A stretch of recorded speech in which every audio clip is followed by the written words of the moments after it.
thumbnail, we're gonna be looking at school lockdown horror stories. So guys, drop a like on this video right now, and also smash that subscribe button. Also turn on that notification bell.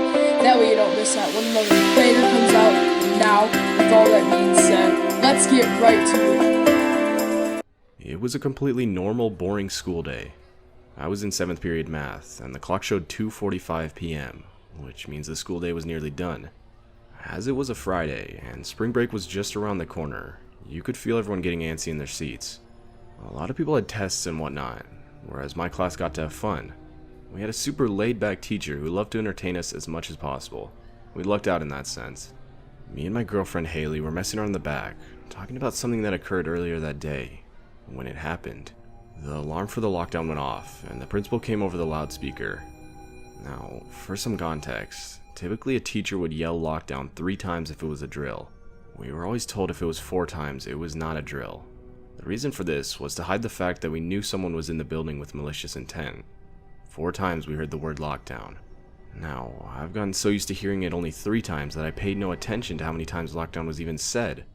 The teacher did the usual, turning off the lights, closing the door, and ushering us to the back corner of the room where we couldn't be seen from the glass on the door. Our classroom had 2 doors, one at the front and one at the back. In the midst of all the commotion, me and Haley did the one thing you should never do in a lockdown. We snuck out of the class. We were now in the hallway on the 3rd floor. Everything looked so weird. Not a single person in sight other than the 2 of us.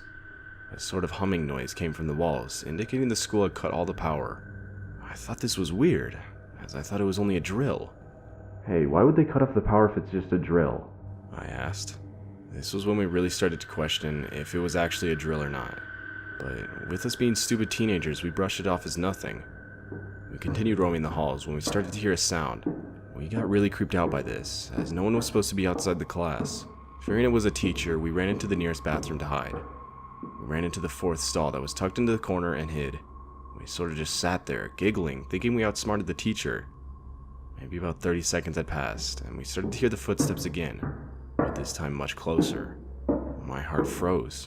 We could tell it was right outside the door. At this point, we were sure we'd been caught. We kept as quiet and as still as possible, hoping not to make a sound. It was really weird though. The person outside hadn't come in yet, but they hadn't left either. If they left, we would have clearly heard their footsteps leaving, but we never heard them. Haley pointed this out to me, and that's when we started taking the situation a bit more seriously. The door opened, and someone stepped in. I was about to walk out of the stall and apologize for sneaking off when Haley stopped me. She whispered to me, "Isn't it protocol for teachers to ask if there's anyone in the bathroom?" She was right. This wasn't normal teacher behavior, and that's when the heart-dropping realization hit us.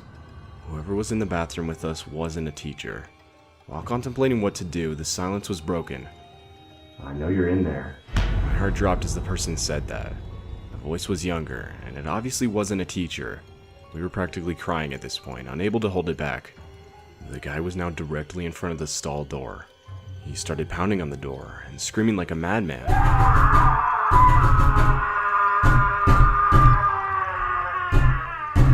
As this was happening though, I heard the door open again, followed by the familiar voice of my teacher, Mr. Taylor. "Hey, what the hell are you doing?"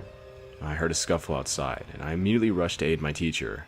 Eventually we got the guy held down and the cops were called. Apparently, the man was an escapee from a mental asylum near the school, and thankfully, no one got hurt.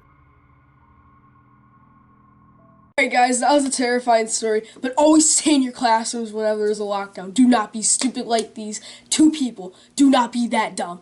Alright, let's go ahead and get to number 2, and remember to not be that dumb. I don't know if any of you guys remember a few years ago when a sort of killer clown craze shook America for a few months. Well, this all happened during that time. I always remembered me and my friends thought it was funny, and we'd always watch those clown caught on camera videos that were really popular at lunch. Although, our laughter turned into fear when we were made aware that a few of those clowns on Twitter threatened to come to our school at 11 a.m. that day and quote-unquote kill all of us. Luckily, the school picked up on this, and they sent out emails to the parents that they had scheduled a planned lockdown at 10:30 that day in response to the threats.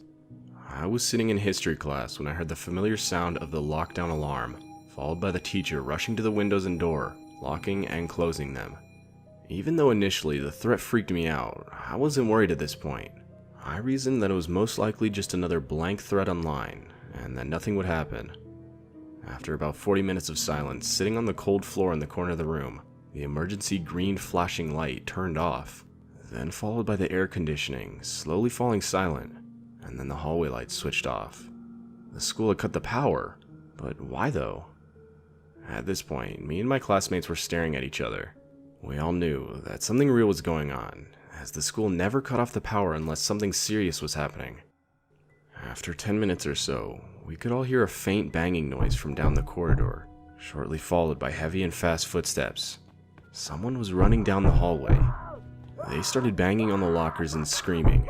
At this point, a few girls started quietly crying. Just then, the most terrifying thing ever happened.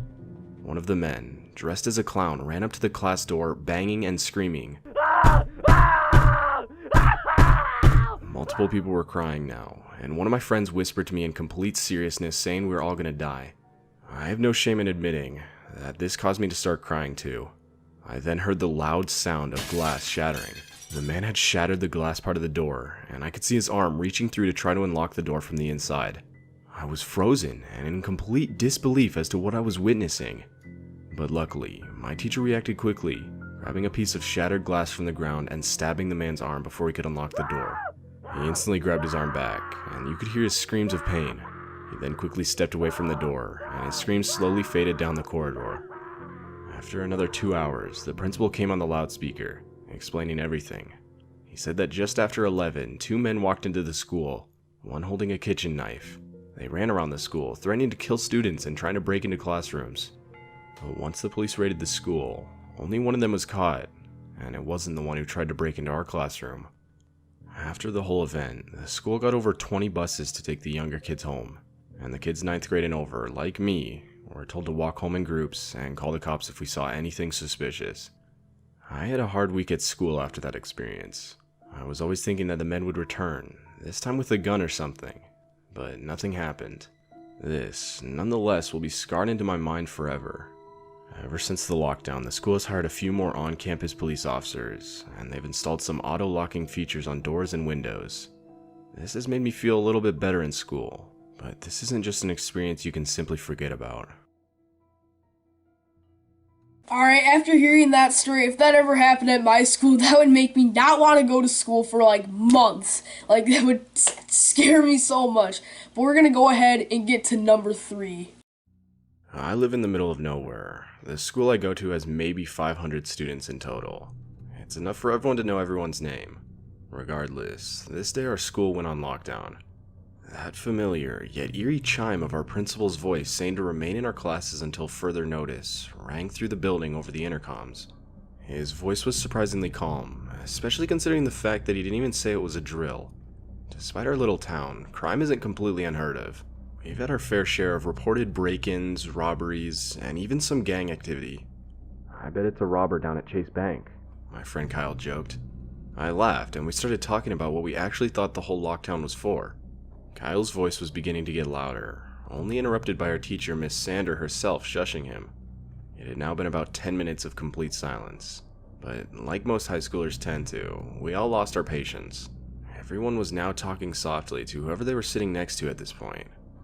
Just then, we all heard it. Footsteps. Not just one pair, but a few walking down the hall. We all went quiet, knowing that something was wrong, and if this was a drill, it would have been just one pair of footsteps, that being the teacher checking on the classrooms.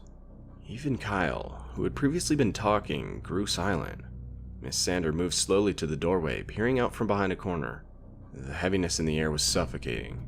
Just then, we heard footsteps again, seemingly doing another lap around the school. A girl across the room let out a muffled sob of fear. I focused my attention on the door. I was leaning out from behind a table to peer through the window to see if I could see anything. I'm not sure what I expected to see, but whatever I was expecting, a whole lot of nothing was not it. The hallway was empty and completely dark, as it tends to be when no one was in it. The lights were all automated in my school, but just then, I noticed some of them turn on. A wave of yellow light instantly filled the room as we huddled in, casting shadows against the rows of desks. Someone somewhere tried to calm the crying girl, but I could hear their own murmured voice waver. I was still looking through the door's window from a distance at this point. But of course, as I was doing this, I saw someone walk up to the window and start looking through into the room. I instantly ducked back down behind the table the whole class was hiding behind. I felt my heart beat wildly as I heard the sound of the doorknob start to shift. My vision grew static as I pulled my knees to my chest, curling up tightly in the corner of the room. The door shook as the guy banged on it repeatedly, and as he was doing this, my biggest fear came true. The door hinges gave out, and this guy proceeded to walk into the classroom. All of us went silent, praying this man wouldn't walk over to the corner of the room and see all of us hiding behind this table. About a minute passed of just this guy standing there, and we could hear someone else sprinting to the door, followed by the words, "Dude, we gotta go, the cops are already here." That's when I heard the guy start running out of the room and down the hall. The cops came, and a little later that was it. The guys who entered the school were never caught, and apparently they were armed with guns. The story goes that one of the kids at my school tweeted at a gang, essentially making fun of them the night before that school day. And of course, the gang took it very seriously and planned on raiding the school and killing the kid responsible. Luckily, they weren't successful, but this experience still terrifies me nonetheless.